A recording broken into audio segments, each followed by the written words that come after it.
Okay guys, তো আমরা হচ্ছে এখন বার্সেলোনাতে যে জায়গা আছে আমি আপনাদের একটু দেখাই। এটা হচ্ছে ডব্লিউ টাওয়ার। তো আশা করতেছি বুঝতেছেন এই জায়গাটা কোন জায়গা। এখন আমরা হচ্ছে বিচ আছি, বাট মেইন কথা হচ্ছে যে প্যারিসে আপনার হচ্ছে এই মুহূর্তে যদি আমি বের হই, আমার মনে হয় না এই জ্যাকেট আরেকটা নিচে লাগবে, প্লাস হ্যান্ড গ্লাভস লাগবে। এই পরিমাণ ঠান্ডা, 2 ডিগ্রি 3 ডিগ্রি এরকম ঠান্ডা। বাট বার্সেলোনাতে এসে মানে আমি এখন আর জ্যাকেট পরতে পারতেছি না, আমি এটা খুলে ফেলবো।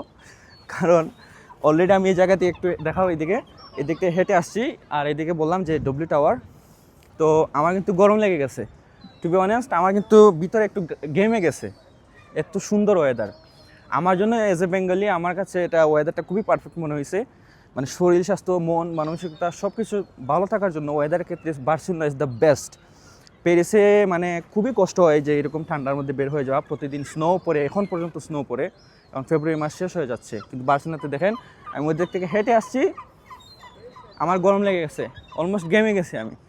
আর আমি কিন্তু এই পাতলা একটা টি শার্ট পরে কিন্তু আমি হাঁটতে পারবো। এই হচ্ছে ওয়েদার, জুস একটা ওয়েদার।